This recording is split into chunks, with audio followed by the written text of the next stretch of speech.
Fala, rapaziada, pra quem não me conhece, meu nome é Laura Sabino, pra quem já me conhece, meu nome é Laura Sabino também. Como vocês sabem, né, o filme do Marighella saiu finalmente e vem levantando muito debate. Eu já assisti algumas vezes e eu confesso que eu gostei do filme. Eu acho que ele pode sim ser usado como um instrumento pedagógico bom para explicar sobre Marighella, muito embora ele não seja um filme biográfico e embora ele também não seja um filme que conte toda a vida do Marighella, né? Ele tem um recorte muito claro, né? Um recorte temporal muito claro. A gente está cansado de saber o quanto que a luta armada no Brasil é demonizada, o quanto que o Marighella ele foi pintado ao longo dos anos como um monstro. E eu acho que esse filme ele humaniza, sim, retrata ele como um homem que lutou pelo seu país. Mas ainda assim, ele não é um filme que você sai do cinema sabendo sobre a vida e a trajetória do Marighella. Esse vídeo ele tem como objetivo fazer uma introdução para você sobre a trajetória do Marighella. E assim, eu espero que vocês gostem e, na moral, dá uma força pro meu canal, porque esse vídeo daqui deu muito trampo pra fazer. Pra vocês terem ideia, eu li tipo 2 livros do Marighella em uma semana para fazer esse vídeo aqui para vocês. Então assim, ó, gente, se inscrevam no canal, ativem o sininho, curtam.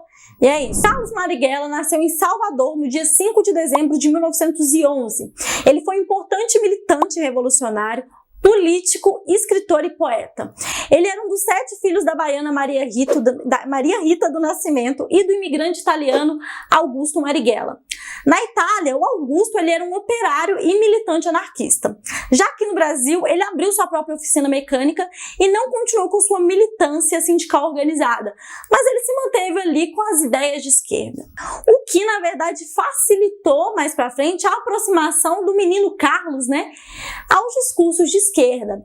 Inclusive, na biografia escrita por Mário Magalhães, vou até pegar aqui, nessa biografia aqui, ó, fica muito claro quanto esses debates de classe eram presentes na vida de Marighella, quando ele ainda era uma criança, né?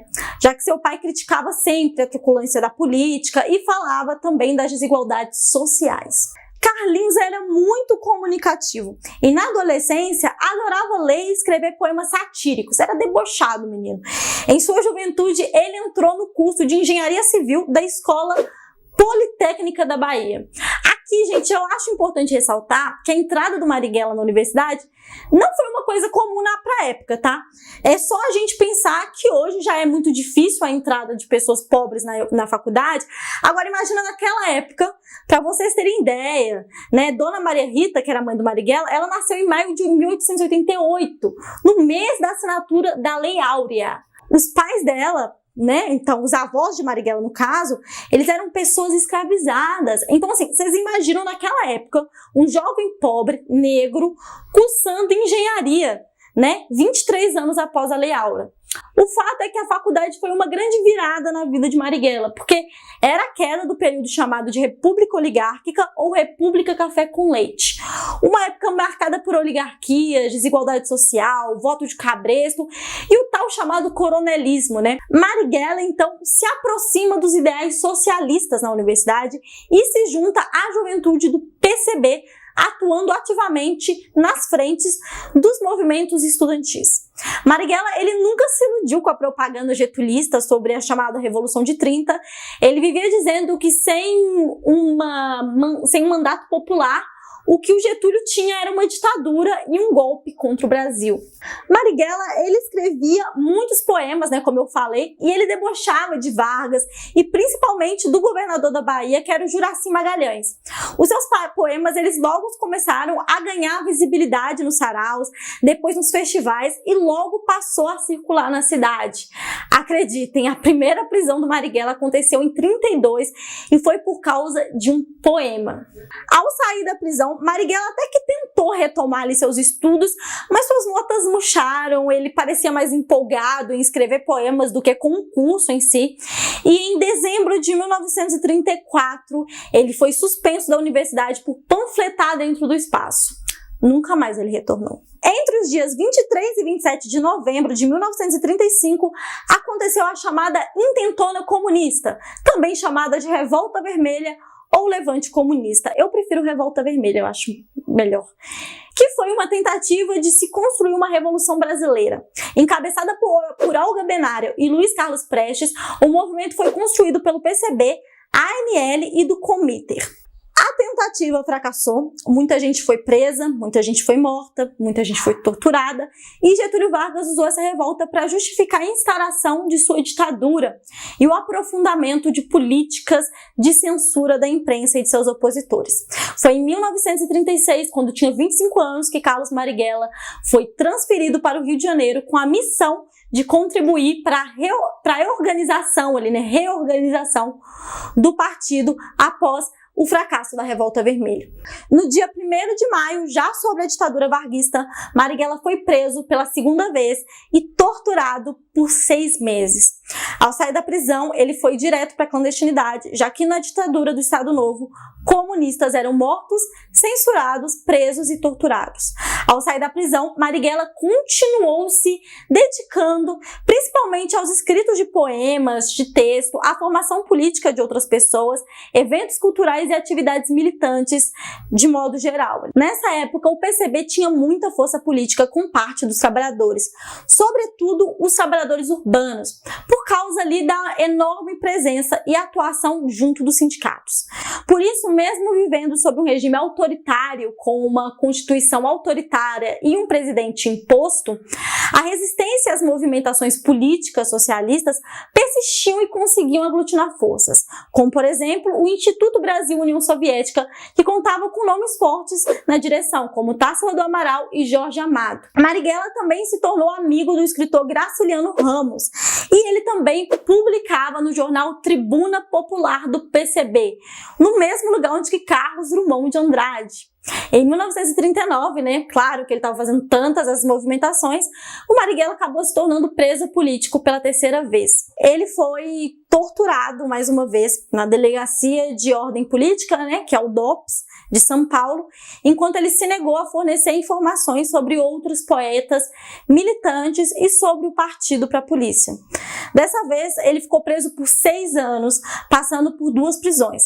A primeira no presídio de Fernando de Noronha e depois na da Ilha Grande, no litoral do Rio de Janeiro. Nesse período, o Marighella dedicou seu tempo a estudar, confeccionar artesanato, organizar peças de teatro dentro da prisão. Além disso, ele alfabetizou companheiros e aprendeu a falar inglês. É isso, né, amores? O cara levou o ditado de transformar limão em limonada, para outro nível. Em abril de 1945, aconteceu a anistia do Estado Novo e Marighella e os demais presos políticos do regime foram liberados, incluindo Luiz Carlos Prestes. No governo do general Góes Monteiro, o PCB voltou à legalidade e começaram as movimentações para a filiação e construção de candidaturas próprias. Ainda em 1945, Marighella ele retorna à Bahia, onde promoveu sessões de filiação e construções de comitês democráticos populares. Nessa época, Marighella se candidatou ao cargo de deputado e foi eleito deputado constituinte. Nesse período, Marighella pôde, digamos assim, viver um pouco, O PCB havia eleito diversos deputados federais, 40 deputados estaduais, inclusive o Carlos Prestes tinha vencido como senador. Parecia ali um momento para, respirar, Marighella seguiu o trabalho dele, ele se envolveu brevemente com a militante Elisa Santos Sé, e desse relacionamento nasceu o filhinho dele, o primeiro e único filho que Carlos Marighella teve, também chamado Carlos. Mas como vocês sabem, a alegria durou pouco. Em 1948, Marighella teve seu mandato cassado. Para entender isso, vocês precisam se situar em que período histórico nós estamos falando. A União Soviética havia derrotado o nazismo 2 anos atrás e estava com a moral lá em cima. Em 1948 começou a Guerra Fria, onde os Estados Unidos estavam garantindo um jeito de que o mundo não se rendesse às ideias e aos ideais comunistas. Portanto, em 1948, o governo Dutra, por orientação do governo estadunidense, caçou todos os políticos filiados a partidos comunistas. Marighella, mais uma vez, foi obrigado a voltar para a clandestinidade. Nesse período, ele conheceu a secretária Clara Schaff, que trabalhava para a bancada do PCB. Ela foi a mulher com que ele viveu um romance que durou até o final de sua vida. Na clandestinidade, Marighella ocupou muitos cargos na direção do PCB. Passou os anos de 1953 e 1954 na China, para conhecer de perto a Revolução Chinesa.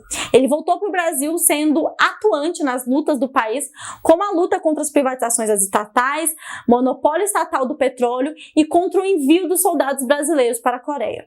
Além disso, começou a escrever em 1958 o ensaio Alguns Aspectos da Renda da Terra no Brasil. Até que chegamos em 1964. Eu não vou dar detalhes aqui no vídeo sobre o processo do golpe que levou à consolidação da ditadura civil empresarial militar de 64, porque senão esse vídeo vai ficar muito grande. Mas enfim, caso vocês queiram, peça aí embaixo que eu posso fazer um vídeo só sobre a ditadura. Mas o que tem que ficar claro é que o golpe não rolou do dia para a noite. E existiram diversos embates entre a própria esquerda sobre qual postura tomar diante das movimentações do golpe. Marighella que defendia que era um momento de um conflito entre esses grupos, né, uma resistência militar, enquanto Giocondo e outros dirigentes do PCB concluíram que Jango estava politicamente derrotado e a resistência armada resultaria em uma guerra civil com muitas mortes e que não teria sequer chances de impedir o golpe. Pouco tempo depois do golpe, eis que Marighella caminhava tranquilamente pelo centro do Rio de Janeiro quando ele começou a desconfiar que estava sendo perseguido por agentes da repressão. Com medo, ele começa a pensar em que lugar ele poderia se esconder. Naquele momento, ele foi num lugar onde ele sabia que estava cheio e que estava, inclusive, cheia de crianças, né? Ele entra no cinema. Por alguns segundos ele acreditou que isso evitaria a ação dos agentes, mas nem estar em público diante de várias crianças impediu que os militares interrompessem a sessão e o baleassem. Marighella foi baleado e preso mais uma vez. Com a diferença que todo esse fato, né, e o jeito que se deu, teve uma repercussão muito grande e muito negativa. Tanto que ele foi libertado em 1965 por decisão judicial, porque a prisão teve muita repercussão, muitos artistas demonstraram apoio a ele. O regime militar ele era recente e se viu obrigado a aceitar o habeas corpus. No ano seguinte, Marighella chegou à conclusão que a luta armada deveria ser uma frente de resistência naquela conjuntura para impedir a consolidação e a intensificação da ditadura. Carlos Marighella aprofundou as divergências com o Partido Comunista, criticando seu imobilismo, e ele escreveu muitos poemas em que falava sobre a necessidade de uma resistência radicalizada. O mais famoso foi o Rondô da Liberdade. O Marighella publicou o livro Por que Resistir à Prisão, onde ele escreveu a tão temida palavra guerrilha. Não podemos esquecer que em 1966, Marighella soltou o livro A Crise Brasileira, onde defendia abertamente uma insurreição armada. No dia 10 de dezembro de 1966, Marighella escreveu uma carta direcionada ao PCB, onde pediu para sair da executiva do partido devido a diferenças inconciliáveis. Depois de 32 anos, a saída do Marighella do partidão já estava desenhada. Naquele período, existia uma aproximação e uma espécie de acordo entre Fidel Castro e Leonel Brizola. Isso porque o Brizola ele sempre promoveu ações de solidariedade ao povo cubano. Marighella, que continuava na clandestinidade, viajou para o Uruguai, que era onde o Brizola estava exilado. Lá ele ficou acordado que Marighella iria para Cuba, junto de outros militantes brasileiros. Em julho, Marighella viajou para Havana, onde participou da conferência da Organização Latino-Americana de Solidariedade. A ida de Carlos a Cuba deu tão certo que anos depois, já em maio de 69, o Serviço Nacional de Informações Brasileiros elaborou um relatório com base em uma delação de um desertor da inteligência cubana. E ele disse o seguinte: Marighella é atualmente o único líder revolucionário brasileiro recebendo reconhecimento e apoio de Cuba, tendo Fidel Castro dito, inclusive, que põe sua esperança em Marighella. Mas voltando aqui na história, no 6º Congresso Estadual do PCB, em São Paulo, Marighella e outros militantes defenderam a criação de guerrilhas e foram expulsos do partido.